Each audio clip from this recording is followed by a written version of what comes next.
خیر امت غلہ گھر کمیٹی کی جائزہ میٹنگ منعقد ہوئی۔ میٹنگ میں 2 سالہ کارکردگی کا جائزہ لیا گیا اور آئندہ کے لیے حکمت عملی تیار کی گئی۔ ناندیڑ میں غریبوں اور بے سہارا افراد کو مہینے بھر کا راشن خیر امت غلہ گھر کی جانب سے فراہم کیا جاتا ہے۔ خصوصاً رمضان کے موقع پر راشن کٹس بھی تقسیم کی جاتی ہے۔ اس کے لیے ناندیڑ کے 800 سے زائد گھروں کو منتخب کیا گیا ہے۔ ان گھروں کو ہر ماہ کا راشن خیر امت غلہ گھر کی جانب سے دیا جاتا ہے۔ واگی روڈ پر واقع خواجہ غریب نواز فنکشن ہال میں خیر امت غلہ گھر کی کمیٹی کی ایک میٹنگ منعقد ہوئی۔ میٹنگ میں 2 سالہ کارکردگی کا جائزہ لیا گیا۔ خیر امت غلہ گھر وطن کمیٹی کے زیر نگرانی چلایا جاتا ہے۔ اس کمیٹی میں وطن کمیٹی کے صدر غفار خان، خیر امت غلہ گھر کمیٹی کے صدر مولانا آصف ندوی، نائب صدر مولانا عظیم رضوی، قازین مشتاق میمن اور یعقوب میمن شامل ہیں۔ میٹنگ کے دوران کمیٹی کے سیکریٹری رئیس خطیب نے 2 سال کی کارکردگی اور غلہ گھر کا حساب پیش کیا۔ وہیں کمیٹی کے ارکان نے مشورے بھی دیے۔ خصوصاً مستحق افراد کو روزگار سے جوڑ کر غلہ گھر پر ان کے انحصار کو کم کرنے کا فیصلہ لیا گیا۔ میٹنگ میں فاروق احمد، واحد سیٹ، وحید سیٹ، سلیم ناتھانی، وسیع اللہ مجاور، حاجی عثمان سیٹ باغبان، حاجی عثمان سیٹ باغبان، غفور قریشی اور دیگر ارکان موجود تھے۔ مولانا سلیم ملی نے میٹنگ میں نظامت کے فرائض انجام دیے۔ میٹنگ کے دوران عطیات دینے والوں کو تہنیت پیش کی گئی اور ان کے اس کار خیر کے لیے اظہار تشکر کیا گیا۔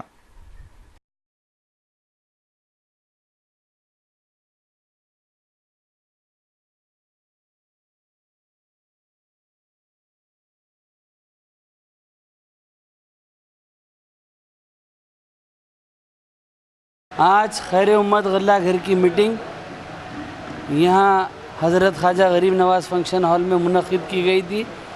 اس میٹنگ میں سارے ذمہ دار خیر امت غلہ گھر کے صدر، نائب صدر، ساری کمیٹی اور شہر کے ذمہ داران کے موجودگی میں خیر امت غلہ گھر کی 3رے سال کی میٹنگ اور تفصیلی بات چیت رہی، اور میں ان لوگوں کا شکریہ ادا کرتا ہوں جن لوگوں نے آج تک کے اس خیر امت غلہ گھر کو جو ہے تو تعاون کرتے آئے، اور اس خیر امت غلہ گھر کے طرف سے ناندیڑ شہر کے تقریباً 800 پریواروں کو ہم پچھلے 3 سال سے کنٹینیویشن میں اناج تقسیم کر رہے ہیں۔ اس کے لیے میں آپ سب لوگوں کا بہت بہت شکریہ ادا کرتا ہوں۔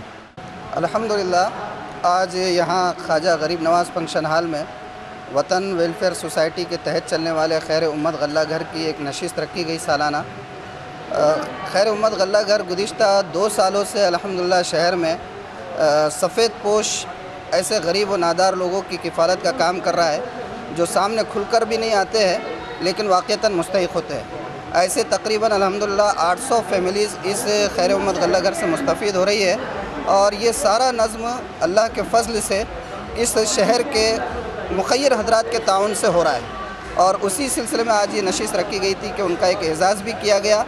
اور چونکہ 2 سال مکمل ہو گئے اور 3رے سال کے مرحلے میں ہم لوگ داخل ہو رہے ہیں اور مستفیدین کی تعداد وہ کچھ کم نہیں ہے، تو کوشش یہ کی گئی کہ ان مخیر حضرات کو ترغیب بھی دی جائے جس کے ذریعے سے آنے والے سال میں ان مستفیدین کو اور جو ضرورت مند افراد ہیں ان کے لیے اناج کی فراہمی کو آسان بنایا جا سکے۔ اللہ کا شکر ہے کہ آنے والے حضرات نے کافی تعاون اس میں درج بھی کروایا، لکھوایا بھی ہے۔ ہماری یہ گزارش ہے عوام سے بھی کہ خیر امت غلہ گھر شہر میں بہت خاموشی کے ساتھ بغیر کسی تشہیر کے کام جاری ہے 2 سالوں سے۔ آپ سے بھی درخواست ہے کہ آپ اس طرف توجہ کریں اور ہمارے شہر کے جو نادار اور سفید پوش لوگ ہیں ان کا تعاون کرنے میں اپنا ہاتھ بڑھائیں۔ خیر امت غلہ گھر میں جو تعاون ہوتا ہے اس کے ہم نے 4 کیٹیگریز کی ہیں۔ نمبر 1 زکوٰۃ کے ذریعے، نمبر 2 صدقات کے ذریعے، نمبر 3 نیاز کے ذریعے اور نمبر 4 عطیات کے ذریعے۔ تو الگ الگ مد ہم نے رکھے ہیں کہ جہاں پر زکوٰۃ کام نہیں کرتی، جیسے کوئی سید فیملی کو دینا ہے یا علماء کو دینا ہے، ائمہ کو دینا ہے، تو ان کو زکوٰۃ نہیں دے سکتے، تو ان کو ہم عطیات میں سے ہم ان کا تعاون پیش کر رہے ہیں اور مسلسل کامیابی ہو رہی ہے۔ اللہ تعالیٰ سے ایک دعا ہے کہ اللہ تعالیٰ ہماری اس خیر امت غلہ گھر کو مزید ترقی عطا فرمائے۔